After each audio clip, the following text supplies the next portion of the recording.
এবারে বিধানসভা নির্বাচনের আগেই সম্ভবত হুমায়ুন কবিরের যে দল আজব পার্টি, মানে আজব পার্টির এই দলটি সম্ভবত নির্বাচনের আগেই শেষ হয়ে যাবে। মানে শুরুটা হয়েছিল জাস্ট কিছুদিন আগে, নির্বাচনের আগেই শেষ। আর 26-এই শুরু, 26-এই শেষ। বিষয়টা হচ্ছে যে এই মুহূর্তে হুমায়ুন কবিরের বিজেপির সঙ্গে সেটিং, টাকা পয়সার লেনদেন ইত্যাদি নিয়ে ভিডিও ফাঁস। সেই ভিডিও নিয়ে একসময় কখনো এআই বলছেন, কখনো স্বীকার করছেন। তো যাই হোক, এই বিষয় নিয়ে এবং তার বিভিন্ন ধরনের উল্টোপাল্টা বক্তব্য, আজব পার্টিতে থাকা যারা আবেগে চলে গেছিলেন বা অনেকে যা অন্য কোনো লোভে গেছিলেন, সে মানুষগুলো এক এক করে দল ছাড়ছে। এখনো পর্যন্ত 50-এর বেশি যারা প্রার্থী হয়েছিলেন আজব পার্টির, তারা অলরেডি দল ছেড়েছে।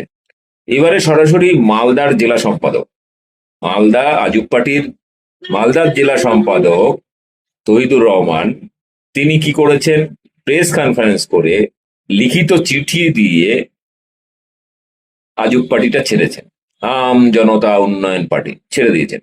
এবং সাংবাদিক সম্মেলনে কি বক্তব্য রেখেছেন আপনার শোনা উচিত।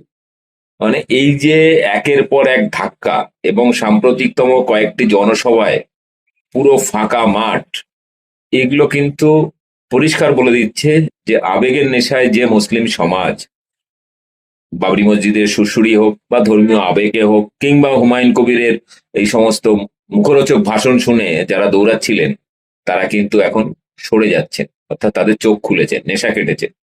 আজকের এই ভিডিও দেখলে আরো কিছু মানুষের নেশা কাটবে। দেখুন ভিডিওটি, কেন দল ছাড়লেন মালদার মানিকচকের প্রার্থী তথা মালদার সাধারণ সম্পাদক। দেখুন, আর ভিডিওটি ব্যাপক শেয়ার করুন। দেখুন, আমি আপনাকে বলি, আবার একটু পরিচয়টা বলে দিই। আমি হচ্ছি এজেইউপি আমজাদ উন্নয়ন পার্টির ডিস্ট্রিক্ট ভাইস প্রেসিডেন্ট এবং মালদা জেলা জেনারেল সেক্রেটারি এবং 49 মানিকচক বিধানসভার কন্টেস্টিং ক্যান্ডিডেট। বিশেষ করে আপনারা দেখতে পাচ্ছেন যে এই কয়েকটা দিনের মধ্যে বেশ কিছু ঘটনা, যেখানে আমাদের দলের যিনি চেয়ারম্যান শ্রী হুমায়ুন কবির মহাশয়, তার সঙ্গে 1000 কোটি টাকার যে লেনদেনের যে ভিডিও ফাঁস হওয়া, সেখানে দেখা গেছে তিনি প্রথমে এআই বলে দাবি করলেন, কিন্তু পরবর্তীকালে দেখা গেল তিনি বললেন যে এটা 19 মিনিটের ভিডিও না, এটা 51 মিনিটের ভিডিও, যেটা আমি সেটা জনসম্মুখে নিয়ে আসবো। যেখানে মুসলিমদেরকে অর্থাৎ সংখ্যালঘুদেরকে বোকা বানানোর একটা বড় কৌশল বা চক্রান্ত সেখানে কিন্তু চলছিল। গত দুদিন আগে আপনারা দেখলেই বুঝতে পারবেন যে সেখানে যে যিনি ওনার বিরুদ্ধে কথা বলছেন, হুমায়ুন কবির মহাশয়ের বিরুদ্ধে কথা বলছে, তিনি বলছেন যে সংখ্যালঘু যে সমস্ত মৌলবি মাওলানারা রয়েছে তাদের দাড়ি এবং টুপি ধরে তাদেরকে কবরস্থ করবো।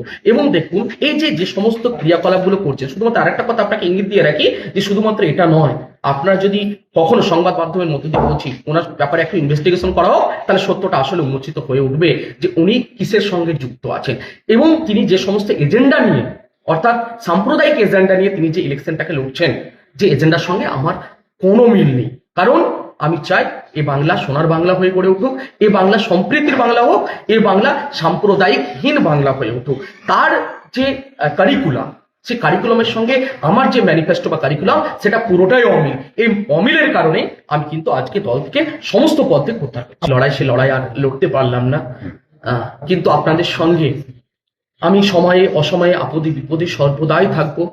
কারণটা হচ্ছে আমি কখনোই দুর্নীতি করে কিংবা ভাওতা দিয়ে কোনো সাম্প্রদায়িক উস্কানি দিয়ে ভোট নিয়ে আমি জয়লাভ করতে চাই না। আমি চাই মানুষের ভালোবাসা দিয়ে মনোনয়ন পেয়ে, ভালোবাসা দিয়ে তাদের ভোটটা পেয়ে জয়লাভ করা। কারণ আজকে যেভাবে দলের চেয়ারম্যানের ভাবমূর্তি একদম ক্ষুণ্ণ হয়ে গেছে, একদম শেষ হয়ে, আমাকেও কালিমা লিপ্ত করা হচ্ছে। আমি যে ক্ষেত্রে ওনার দলের একজন ক্যান্ডিডেট, কারণ আমি সেই কোনো প্রকার কোনো দুর্নীতির সঙ্গে যুক্ত নই এবং 5 পয়সাও কারো কাছ থেকে নিইনি এবং হুমায়ুন কবির সাহেব 5 পয়সা আমাকে দেয়নি। আমি বলছি আপনি ভোটের জন্য প্রচারের জন্য কাকে, আপনি নিজের প্রচার করবেন না অন্য কোনো দলের প্রচার? বিজেপি বাদ দিয়ে আর আপনার যে পার্টি করবেন, ওরা পার্টি কোন পার্টিকে ভোট দেওয়ার জন্য আবেদন করবে মানুষকে? না দেখুন, আমি কোন পার্টির জন্য ভোট প্রচার, আমি একটা কথাই বলেছি যে আমি যে ক্ষেত্রে আমার কোনো দলের সঙ্গে কোনো প্রকার সম্পর্ক আর রইল না, 1 নম্বর কথা। 2 নম্বর কথা হচ্ছে মানিকচকবাসীকে একটা কথাই বলবো, আমি ছাড়া আর যে 6 জন আছে আপনারা আমাকে ভোটটা দেবেন না। আরো যে 6 জন আছে তাদের মধ্যে যিনি শিক্ষিত, মার্জিত, ভদ্র, নম্র, সৎ, চরিত্রবান, তাকে ভোটটা দেবেন। আপনি তো সকাল সকাল ভোট দিবেন, কতদিন আছে?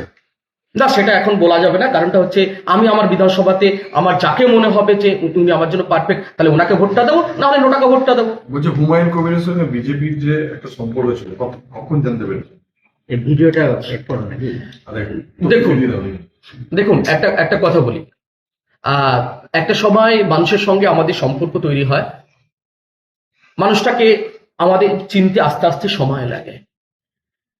দীর্ঘদিন চলার পরে ওনার সম্পর্কে বেশ কিছু কথা শোনা যাচ্ছিল দলের অন্দরেই। তারপরে হঠাৎ করে একটা ভিডিও লিকেজ হয়। এই লিকেজ হওয়ার পর থেকে উনি মানসিকভাবে বিকৃত হয়ে যান এবং তিনি নানা বিষয়ে বেফাঁস মন্তব্য করতে থাকেন সোশ্যাল মিডিয়ায়। কারণটা হচ্ছে, আমার কাছে বড় প্রশ্ন, বাড়ির পিতা যদি চরিত্রবান না হয় তাহলে পুত্রকে সমাজের মানুষেরা চরিত্রহীন বলে ট্রিট করবে। আমার দলের চেয়ারম্যানের, অর্থাৎ আমার যে সাবেক চেয়ারম্যান অতীত হয়ে গেছেন, আমি পদত্যাগ করে দিয়েছি, তিনার যে বেফাঁস মন্তব্য, যেটা আমার নীতি নৈতিকতার এবং আমার চরিত্রে একদম পরিপন্থী, যেটা আমার আইডিওলজির সঙ্গে ওনার আইডিওলজি মিলে না, ফলেই আমি প্রত্যাখ্যান। দেখুন, কারো দায়ভার তো আমি নিতে পারবো না, তবে একটু কথা বলি, আপনারা শুধু ধৈর্য ধরুন আর সময়ের জন্য অপেক্ষা করুন, আর প্রেস কনফারেন্স এর শিডিউল নেওয়ার জন্য অপেক্ষা করুন।